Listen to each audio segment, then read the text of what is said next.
Bienvenida y bienvenido a un nuevo episodio donde hablaremos de un concepto que cada vez está siendo más presente en nuestra sociedad. Esto es Apuntes de lo Social. En esta ocasión contamos con dos compañeras. Hola, somos Mari y Patricia, trabajadoras sociales y peritos forenses sociales, cofundadoras de TS Forense. Un podcast de la Academia de Trabajo Social con Víctor Nieto. Ya sabes que este podcast pretende acercar conceptos y conocimientos de todos los ámbitos de la profesión. Y en esta ocasión vamos a hablar de un término en el que el ámbito jurídico cada vez tiene más protagonismo y gracias, en parte, al papel que juegan los profesionales del trabajo social. Me refiero al daño moral, pero ¿qué es el daño moral? Qué gran pregunta y qué difícil de contestar. El daño moral, fijaros que yo me centraría un poco en lo que decía el maestro de Cupis, en el que en sus libros ya ponía que ¿qué es el daño moral? Pues no es nada más que el perjuicio, es decir, la aminoración o la alteración de una situación que en un momento dado era favorable. ¿Tenéis algún término que pueda resumir esta definición? En términos coloquiales es lo que se conoce como poner precio al dolor, ¿no? Pues sí, es una palabra que es curiosa, ¿no? Y yo creo que sigue siendo un concepto que es difícil de entender. Vamos, los propios magistrados no llegan a ponerse de acuerdo ni siquiera en clarificar bien este concepto y, bueno, por supuesto, mucho menos en cuantificarlo, ¿no? Por la problemática que tiene. En primer lugar, la causalidad del dolor, ¿no? Probar que existe una causalidad y luego poder ponderarlo. ¡Qué curioso! ¿Y en España o en otros países cómo se está desarrollando este tema? Sí, y es curioso porque aquí en España no está apenas desarrollado y toda la valoración del daño moral cuando se lleva a juicio suele valorarse al alza, ¿no? Es decir, no hay unos criterios objetivos que permitan un ajuste acertado en base a objetivar, ¿no?, el daño moral. Pero sin embargo hay otros países, en Estados Unidos por ejemplo, que esto está súper avanzado y muy desarrollado además. Sí, y la verdad es que Inglaterra también, Francia es un hito, tiene un baremo específico del daño moral y nos vamos acercando poco a poco, nos vamos acercando debido a la jurisprudencia que va saliendo, ¿no? Porque es cierto que muchas sentencias de la propia jurisprudencia nos han ido abriendo camino, que el Tribunal Supremo pues ya le ha dado un significado importante a esas alteraciones que podían ser psicológicas o patológicas o emocionales o propias de la calidad de vida. Al final lo que estabas diciendo, el dolor, ¿no? El sufrimiento, la zozobra, la angustia.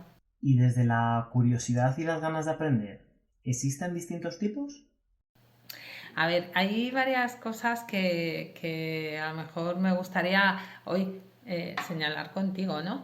Una que a pesar de que existen muchos momentos de tu vida o de la vida de una persona en las que existe un sufrimiento, y ese sufrimiento es, digamos, la parte que debemos reclamar. En primer lugar, existe el tema de la causalidad que debemos demostrar, ¿no?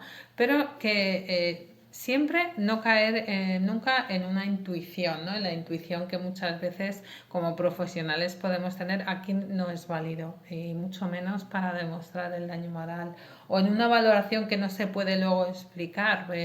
Son juicios que son tremendamente profundos a la hora de poder analizar y poder presentar ese daño y son muchos los ámbitos. Uno de ellos, por supuesto, como ya nos acogemos a la propia ley, la de accidentes de tráfico, negligencias médicas, negligencias o fármacos que han producido un menoscabo en la vida de una persona. Incluso en daños al honor, que también hemos hecho algún Sí, peritaje, o incluso en situaciones de acoso laboral también.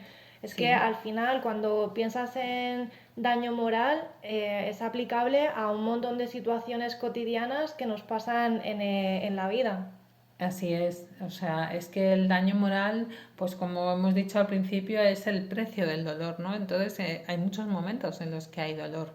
Estos son algunos de ellos, los casos que nosotras hemos llevado, como bien dice Patri, hay el tema de daños al honor es desde luego muy importante dejar constancia de ello, o aquel momento en el que se ha pasado por una situación que nos ha producido angustia y debemos poder explicarlo en nuestro dictamen.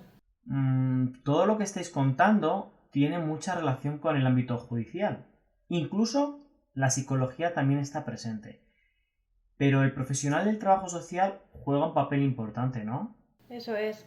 Y yo creo que es importante también que, porque mucha gente se pregunta que cómo un trabajador social puede valorar el daño moral.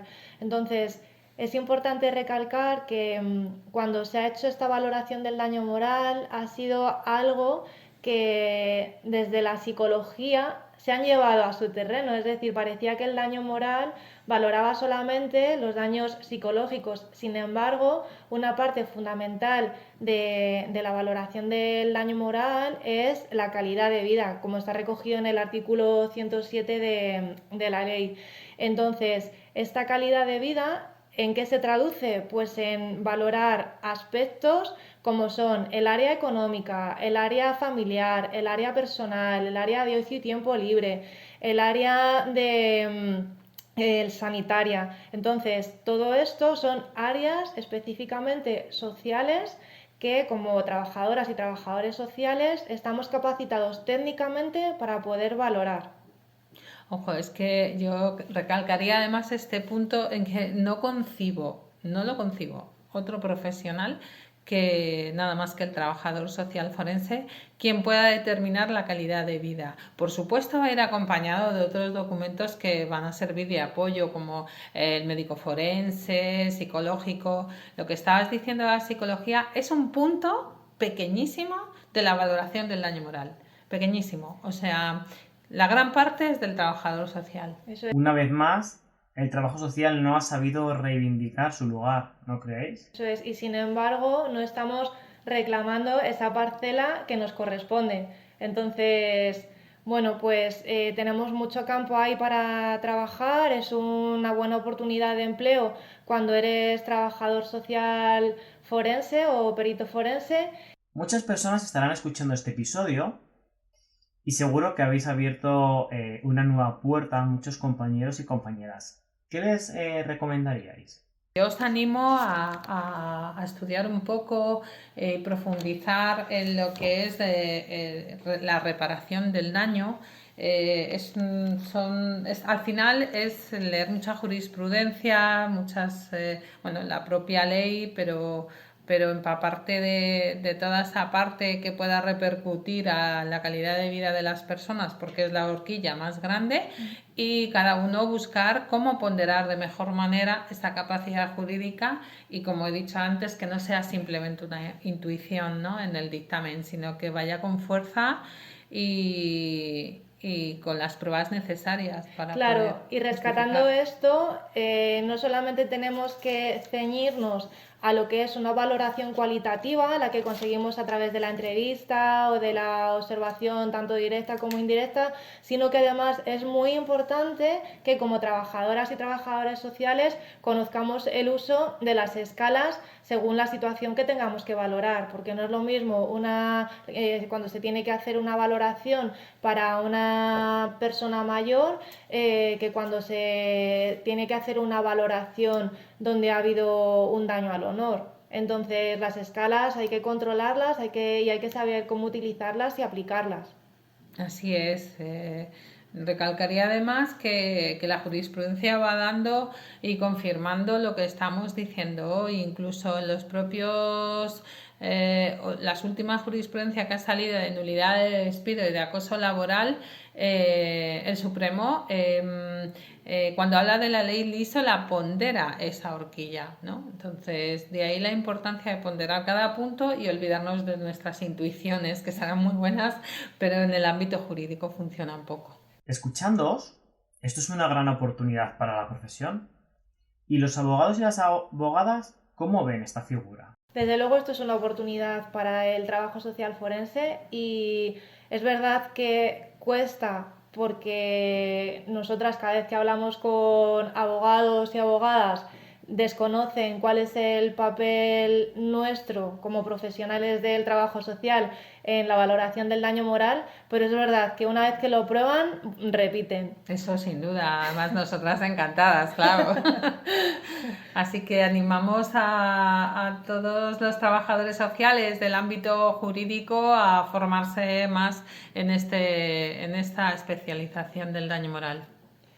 Muchísimas gracias, chicas. Y nada, que esperamos que os haya gustado. Un besito y hasta pronto. Hasta pronto. Y ahora que conoces el daño moral, te toca actuar a ti. Si eres trabajadora o trabajador social y quieres dedicarte laboralmente a este ámbito, fórmate. Puedes escribirme y te ayudaré en la búsqueda de la formación. También como profesional del trabajo social podrás dar a conocer este recurso a alguien que lo necesite. Si eres un abogado o abogada, ya sabes que puedes ofrecer un servicio añadido a tus clientes. Y si eres una persona que su calidad de vida ha empeorado por alguna situación, como un accidente de tráfico o un acoso laboral, que sepas que no estás sola. Si te ha gustado este podcast, compártelo. Puede que a alguien le venga bien. Si no quieres perderte ninguno de los podcasts, suscríbete. Recuerda que todos los episodios anteriores están en victornieto.es.